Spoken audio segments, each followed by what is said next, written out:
Salutations! It's Fatal Friday once again, and I'm doing something a little bit different that I'm used to doing on this channel. My first ever movie review. I'm not sure how these usually go. I tried to get some ideas maybe by watching cursed content, but I guess they do things a little differently. I actually got to do my own thing with this, but yeah, I'm gonna talk about the entirety of a 45-minute, not really a movie, more like an OVA. We gotta roll the story out of the first game ASAP. We only got 45 minutes for Fatal Fury: Legend of the Hungry Wolf. We'll just talk about the whole movie here. So if you haven't seen it, do so now. It's easy to find on YouTube. That's where I found it. If you just search Fatal Fury movie, you'll see one of them. It's one of three. But anyway, our first scene somehow is Ninja showing up to kill some dudes and take a single scroll. Then out it appear is our young heroes. Terry, with which you can tell already has his red hat and jacket, even as a kid.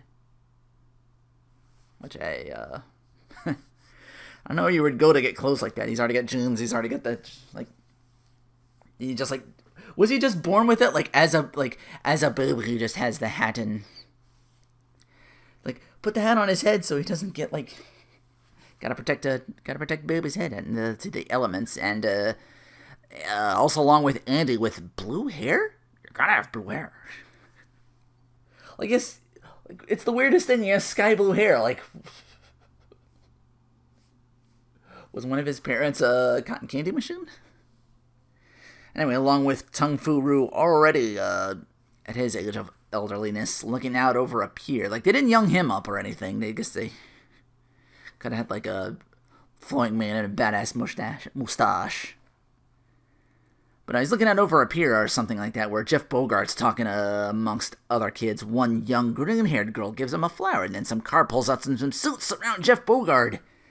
And the kids with knives. The kids, for some reason, all ring around the Bogart and latch on, so now Jeff has to fight these suits off with only his upper half. Does well enough till one stabs him from behind, and he's taken out too. By the way, over a minute and change in, already flashing back to Ronin Warriors. I think little Terry is Yuli's VA, and one of the suits is Kento. We'll be hearing more of Kento soon, but in the ensuing stabbing shows up Sekhmet, Warlord of Venom. I mean, Gisa. Yeah, Ward Perry all over the place with this one. Who, with a wave of his hand, repookins the bejesus out of an already hurt Jeff, who then takes a punch to the gut and lives with the flower girl. Collusion? So yeah, barely about 2 minutes in, Jeff's already been iced. So now Geese has the Hakyo Seiken scroll, and his main rival, who was chosen over Geese to learn said techniques, dealt with. This is explained by Terry and Andy as the former asks, "Hey, Tung, why couldn't you stop him?" And he's like, "I share your pain. I'm sure the police were already bribed by Geese, so they can't do anything." He asked why you couldn't do anything. He does quickly claim that he figured, it wouldn't be much of a match either, and wants to teach the boys a technique of his own. So, hey, you two, go off on your own and return in 10 years' time, so I'll teach one of them. Not both right here, right now, what Tung knows. 10 years past, Terry now a man doing the Ryu thing with, like, that was like the movie thing where Ryu starts with, like, the big duffel bag. Terry's got one too. He's doing shady deals, about to set up his King of Fighters tournament. He gets word someone's asking for him, so he sends Billy Khan to take care of it, who, for some reason, his headband is purple with a red trim. Yeah, we're going to be seeing a lot of inconsistencies as far as outfit colors go. Kind of goes with his sort of orange suit with black tie. I mean, that looks cool. A busty woman with green hair just suddenly appears doing a magic trick. She turns the nice drink in her hand into a rose and throws it to whichever man can catch it. You'll spend the night with me. Billy mentions her name is Lily, not his sister. That's with one L. This Lily's with two. Lots of dudes fighting over the rose, of course. Horny bystanders have no right, so in the kerfluffle, Terry gets his hand on it and has to defend himself from the rest of the dudes there. One in particular gets his table broken, decides Terry's to blame, and takes a Muay Thai stance. He recognizes Terry's stance Cops show up before they can throw hands for real. Muay Thai guy grabs another table, throws at the cops, and off they run. He recognizes, hey, this is Terry, Andy's brother. Terry's like, oh, you know Andy? And sure enough, Muay Thai introduces himself as Joe Higashi, saying, I recognize your stance. Your brother had the same. He was my rival in the Japanese fighting circuits. They booze it up in Terry's fancy hotel he gets by being a Muay Thai champion. Mentions Andy uses Kopoken, puts him over as quick and sharp as a switchblade when he fights. Terry mentions, hey, Andy's coming back since it has been 10 years. Back over to Geese, he gets his sources to find out about Joe, and Billy shows Geese a magazine with Terry winning a martial arts tournament of some sort. I don't remember Terry in the games having won any tournaments outside of KOF ones in Fatal Fury, just that it said he learned all his moves, just spending all his time on the streets of Southtown and just being self-taught, just going with what works, like burn knuckle, his crack shoot a hill. I think his power dunk's taken from basketball or something like that, like a slam dunk. It's just instead of like holding his hand, he throws it into like a fist. It's like a 2-hit thing, the knee into the fist into a downward punch. Not sure where he gets rising tackle from, like stands upside. Your guess is as good as mine where he gets that one. But yeah, Terry leaves Joe to sleep off his boozery when morning comes and runs into Lily surrounded by kids, giving them a coin each for whatever reason. She gets along with them, and she and Terry have this like small argument back and forth. Terry saying Lily, unlike the kids who are free to do as they wish, she's trapped in some gilded cage. If she could escape, your world would be a lot different. Meanwhile, during this, a black car rolls up with Geese inside, keeping tabs on everybody. Terry remembers Lily as, hey, this is that green-haired flower girl from 10 years ago. With that, Terry returns to the graveyard and is ambushed by blue-haired Andy. Before their fight gets going, Tung Fu is like, hey, wait, stop. I see how stronger you've become. Stronger than Jeff even, which is kind of a bummer in my opinion. I mean, I know Jeff's a fighter too, but we never get a chance to play as the guy. If Gouken can return for Street Fighter 4, maybe Jeff can come back in some capacity. That's what I always thought. Like a Fatal Fury Zero or something like that. Tung mentions a technique only he knows, anime only. Never actually used in the game. And not recorded on the Hakyoseiken scrolls. The Hurricane Punch, the Senpuken. He's only got to teach one of his brothers. He reveals Geese was and is stronger than Jeff, but still chose him over Geese. Because Jeff wasn't an asshole. And his dialogues reads like right out of a kung fu movie. He's like, Terry, let's fight, now. I'll beat you and learn the secret technique so I can stop Geese. Due to mostly his outburst, Geese's goons, sitting on a table sitting on a nearby table, I guess in some restaurant or something like that. They know about Geese, know about Andy now too. Terry's more relaxed, compromises say, hey, let's enter this tournament, this King of Fighters. Geese will be there, and he hosts it every year. Geese gets to use Tung Furu's here, and one will learn a technique that wasn't written on the scrolls. Geese demands, waste them all. Since they're tournament bound, he's like, they're right into my trap. Tournament time! Raiden's, I guess, looking a little less chunky, but kind of is. I mean, he is as muscle as he is gut, so. He just suplexes and just boots Michael Max like the sad afterthought he always was. I assume that's him. He kind of looks the same, but is wearing white instead of yellow. He does have boxing gloves, so I'll assume it's Max. Geese tells Lily, hey, deliver this bottle of booze to Terry. Evil scheme. Meanwhile, Joe takes his knee right into a guy who I guess is supposed to be Duck King, but his mohawk's red. He does have the weird, I don't know what it is. He has armbands, but they're feathers or something like that. A weird design choice. I mean, he had that in the games too, but here it's, I guess, to help with his punching or whatever? I don't know. Yeah, there's just color and size inconsistencies all over the place. And especially with, the moveset. He does the uppercut, his Shoryudan, but it's, vertically. And just makes short work of Hua Jai. Terry Nappin gets woken up by Lily, who hasn't even fought yet and wants to have a pre-fight drink. So already seems very suspicious. So I think Terry is, already on. Because, again, he knows who she is. Toast to, let's toast our first win in freedom. And Lily, over the course of Just a couple meetings and talking with him. She's like, no, I've developed feelings for you, stop. Slaps the drink out of his hand and tries to spill the beans. Terry seals his want of freeing Lily from her cage with a kiss. Gets told his flight's next. He's like, hey, goes out to his earworm music track called Bye Bye My Love. At least that's what the link got me. There, I'll put that in the description. Geese sees Terry on screen and he's like, so Lily failed. You two find Tongue, who's hiding out amongst the crowd. So it's Terry versus Richard Meyer. Richard looking gray in this movie when he's not supposed to be an old guy. But yeah, he's just taking kick after kick after kick. Terry's more of a laid back to Andy's more seriousness. Joe notices this. Like, he's more like trying to read his opponent and like trying to get an opening or something like that. Like, he withstands the force. Then when Richard's done his handstand kicking, gets, I guess, rising tackle? Like, Joe exclaims it, even though he's more likely never seen that move before, unless, we call back to when Terry's fights from that other tournament on TV, if that was even, like, televised. Hell if I know. I mean, he's, I don't know if we can chalk that up to bad scripting on the English. Maybe in the original OVA, they mentioned it, which, I think was, like, 92. I looked this up on Behind the Voice Actors, 92. We didn't see it until 1999, so that's like way after. So they had a lot of time, I guess, to like add the whole Hakio Seiken story bit to it. I think the final Fatal Fury was like 96, 97, I think Real Bout Fatal Fury 2 was. I forget. We get Mark Hildreth's crack at Terry's okay! 6 out of 10.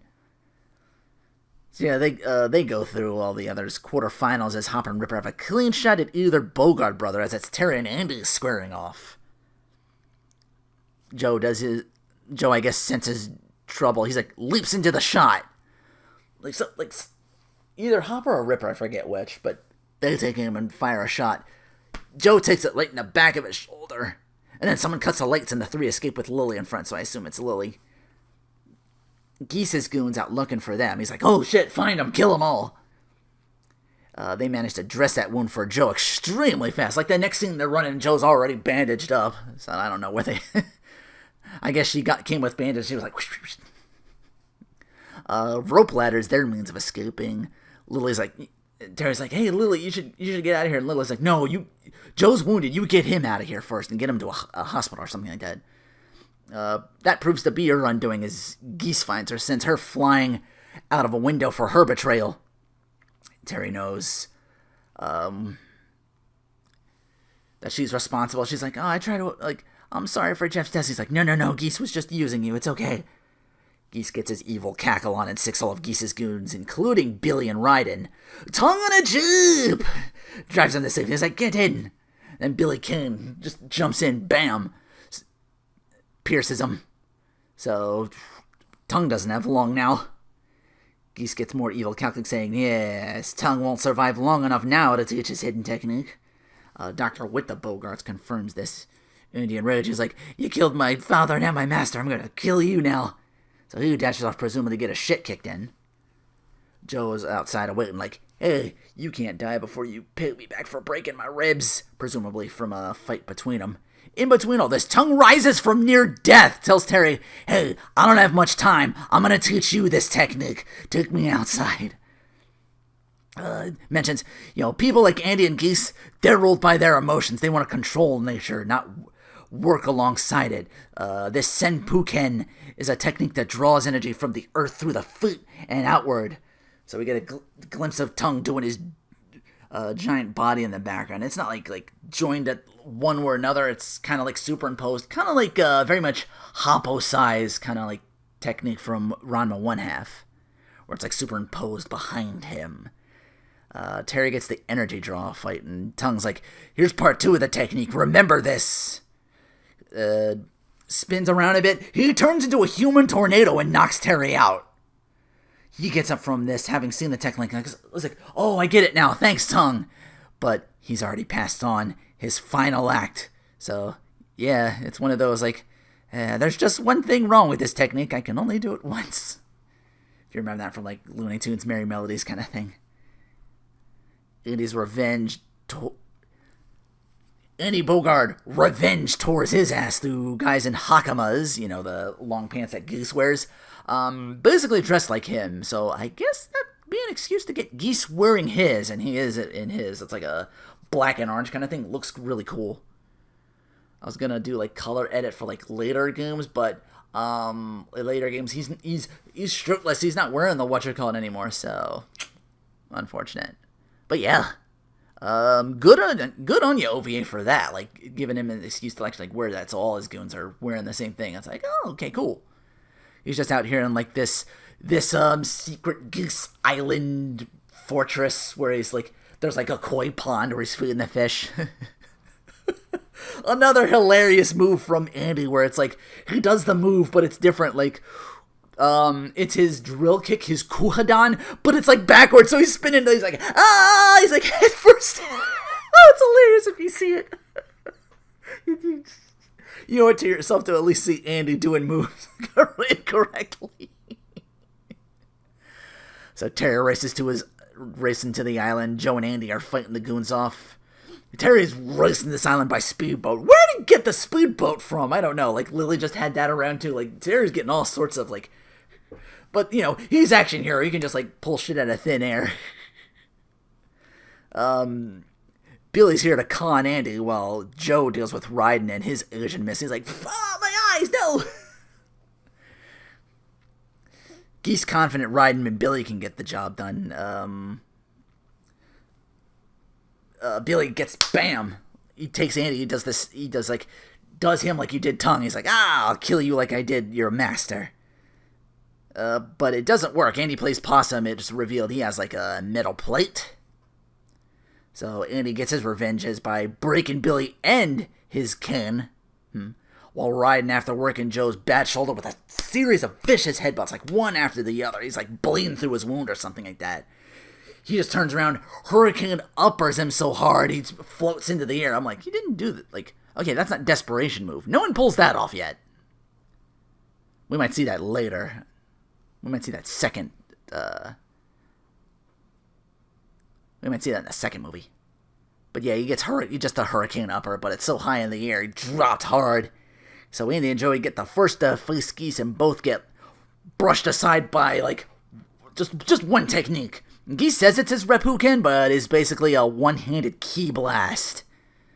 That alone leaves Andy like all blooded up as Terry arrives to save the day. He's like, so a little less than 40 minutes into the OVA, we get our first power wave. Okay, that's a little better from. I'll give that like a 7.5. Geese playing more DBC rules. Like, after the key blast, he's like, whoosh, he's behind Andy's, not Andy, Terry, rather. And counters a burning knuckle attempt, send Terry flying. Geese is like, okay, I'm gonna try the same key blast that fell to Andy. He calls it, this time calling it the violent wave. So I guess we're just pulling, like, different techniques. I was looking that up, I'm like, wait, Reppuken, that's Gale Fist, translation-wise. But yeah, violent wave.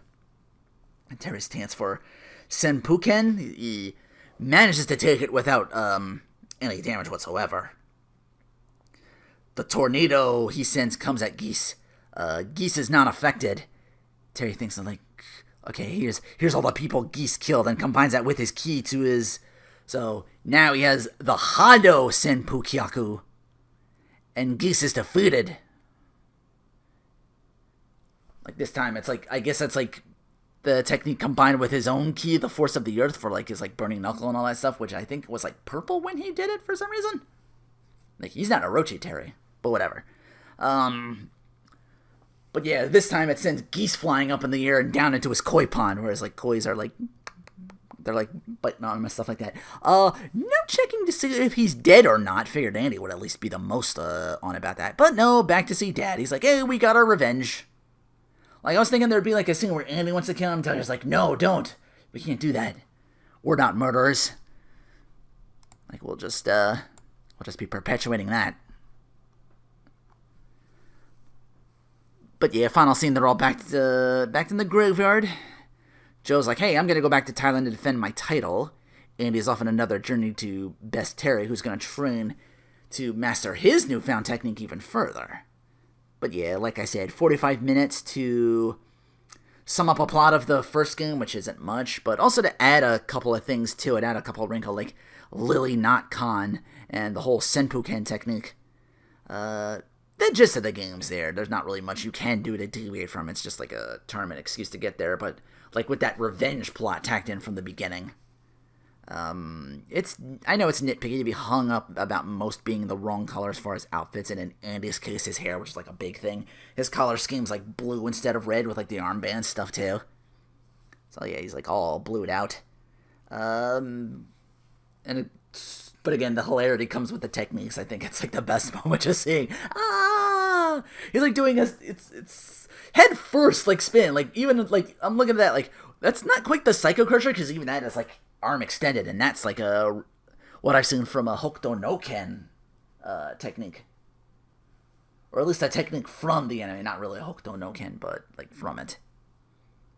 But no, Andy is just head first screaming along and just like barreling into people with this, instead of like it's supposed to be like a handstand kick, like he does it like if you play the games, you already know it's like off the hands and just spins feet first. It looks really cool. It's, well, at least the desperation version of it, because it's like set on fire or something like that, and he spins.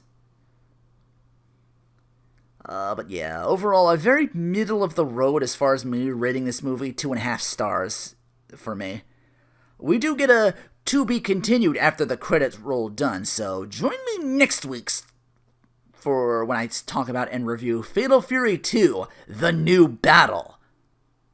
So until then, take care, and thanks for listening.